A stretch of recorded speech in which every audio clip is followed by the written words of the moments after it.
The news day continues here on One News Now. I'm Angela Lagunzad. The number coding traffic scheme will be suspended for the long Holy Week weekend, according to the MMDA. The number coding scheme will be lifted from April 6 until April 10. The MMDA will also work with other government agencies in monitoring transport terminals in Metro Manila during the Holy Week exodus from April 3 to 6. Some 2,000 MMDA personnel will also be deployed to ensure smooth traffic flow along entry and exit points in Metro Manila as well as in popular churches. Over 100 students in Cabuyao City were rushed to hospitals after collapsing at a surprise fire drill this week. Justin Punsalang with the story.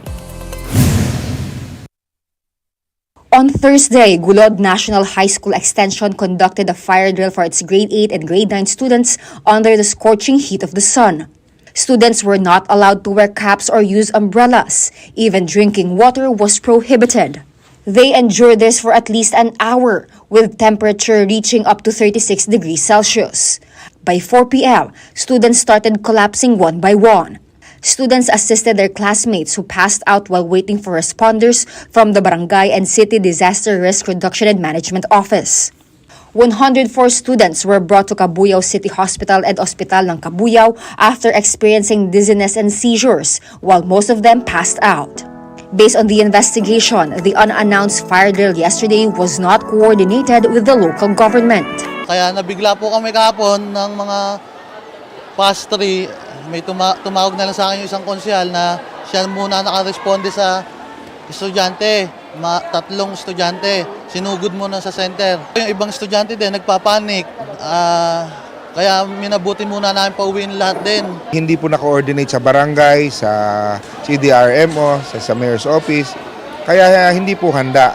Nabigla rin po siguro yung ating mga guro na ganun ang kalalabasan ng kanilang fire drill. Wala naman sila intensyon masama, kaya lang ay mahirap po kasi pag hindi train yung ating mga nagkakandak ng ganito mga activity. Based on doctors' assessment, the fainting and dizzy spells were caused by dehydration, hypoglycemia, and heat exhaustion. This angered some parents like Andrew. He said that they are mulling to file a complaint against the principal for endangering the lives of their children. Apparently, this is the 4th drill that was conducted during the afternoon. Gusto ko ng administrative complaint laban doon sa principal. Let's face it, sa isang organisasyon, lagi ang namumuno ang may responsibilidad. Ang gusto ko po ay mawala siya dito sa aming eskwelahan. After the incident, Cabuyao Mayor Dennis Hain decided to temporarily suspend all fire and earthquake drills in the schools in the city. They will first craft a better drill program fit for students that will be coordinated with the CDRRMO and the Bureau of Fire Protection. However, classes were once again interrupted. This as dozens of students needed to be rushed to the hospital again due to the extreme heat. Some had stiff hands and feet, while others had a hard time breathing. This forced the school to suspend the remaining classes. According to Pag-asa, it is possible to experience dehydration and heat stroke whenever the heat index is very high, especially now with the start of the dry season. This is why they advise the public to avoid staying under the heat of the sun, especially during 10 a.m. to 4 p.m. But if this is unavoidable, they have some suggestions. Ang may papayo ko lang, una sa lahat, uminom na maraming tubig. Maging mapanating hydrated po tayo kasi nga sa panahon ito madali tayong mapawisan, mapagod dahil sa pag-init. Alawa, maglaan po tayo ng kahit konting minuto, 30 minutes. Pupunta lang tayo sa lugar na mililim. For its part, the Cabuyao City Schools Division Office said that they will conduct psychological first aid sessions at the GNHS Extension. DepEd, through the regional and division offices, is also coordinating with the local government of Cabuyao City to provide financial aid to affected students. For News 5, Justine Punsalang. We are One News. We'll be back with more stories after the break. Keep it here on One News.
You're still watching One News Now. I'm Angela Lagunzad.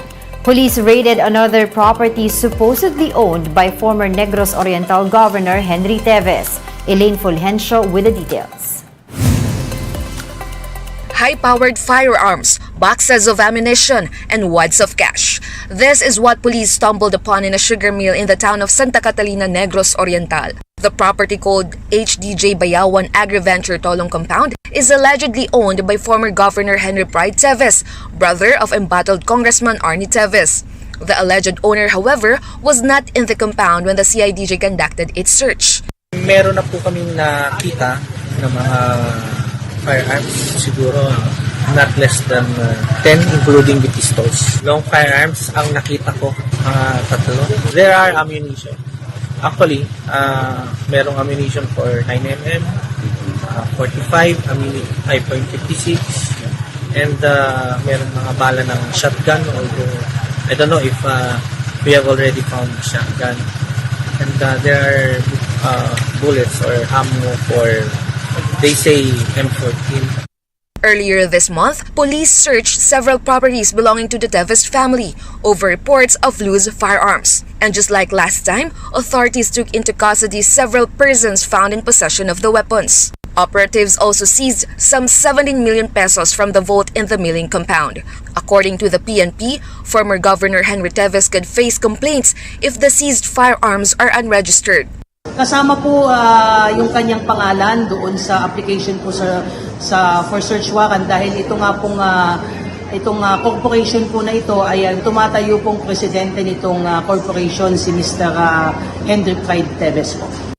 But a PNP clarifies that this latest raid has nothing to do with the Digamo case in which Kong Arnie Teves has been implicated. The National Police said that it is only acting on a tip from informants and on the basis of an earlier complaint against Congressman Teves over murders committed in 2019. Wala pa po tayong informasyon kung ito po bang ay related po sa Digamo case, but based on the information provided to us ay may isa nga po tayong informant at isang witness na nagsasabi at nagbigay nga po ng impormasyon na mayroon nga pong mga itinatago na mga matataas na kalibre ng barel dito nga po sa nasabing compound.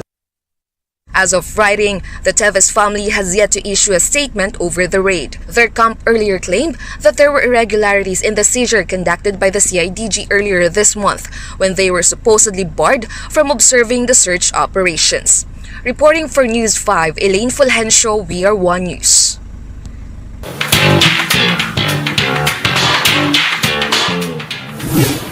Hollywood celebrity Selena Gomez and Hailey Bieber took to social media to address their supposed years-long feud.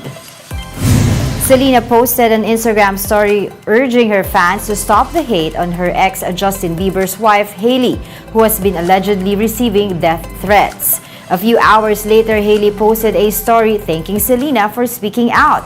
She added that people have to be more thoughtful of what they post. This comes after weeks of fan speculation that Hailey and her friends were making fun of Selena online, leading people to brand her as a mean girl. And those are the top stories of the hour. Join us later at 10:45 a.m. as we continue to monitor the day's biggest stories. I'm Angela Lagunzad. We are One News.